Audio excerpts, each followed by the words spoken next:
usually like to have the boom mic rubbing against my face. Rubbing but against your face. I heard they made this one out of rabbit skin, and I'm allergic to rabbit skin. Okay, so I'm gonna just tell them when to start recording.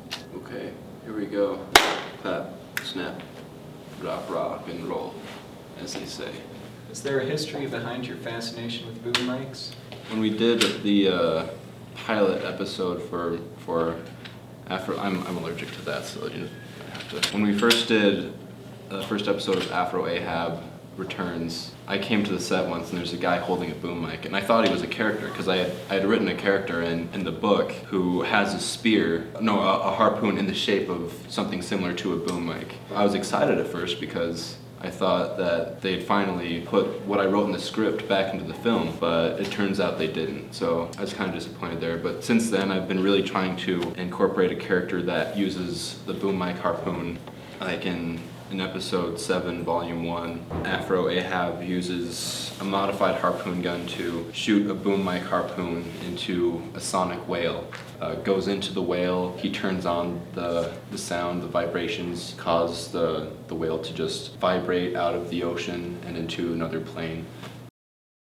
And then we don't see that whale again for another 3 seasons. So where did you get the idea for Afro Ahab? That all started when I was in a beach in Florida, or it was New York, I don't remember which beach it was, but I saw a kid made a sandcastle, and this fat kid just came up and just like kicked it, and just kept kicking it, and I thought, what if that boy was a pirate, and that sandcastle was an afro?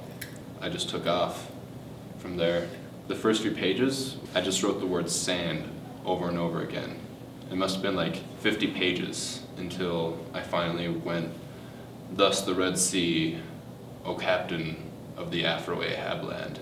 That's when everything just came into vision, just the waves and the mermaids in the sand and the octo shrimp taking over and the magic waffles, all the stuff you've read in the book. You've read the books, right? Oh, of course. Yeah. So this common theme of sand, does it carry into your other works like Brick Wizards? Sand wasn't the inspiration, but it's more like mud. But in the Brick Wizard Society, they do have bricks that have a base of sand. It's not really mentioned until book 3 when they're out in the Saharan and they actually need to use them because the white and red armies, when they invade and they need a castle, the whole castle needs to be camouflaged, and so that's when they have to use the sand bricks. And they plant those in the ground, the walls come up, and then the village is totally invisible by their surrounding people, and to my knowledge that castle is still there, but no one has found it yet.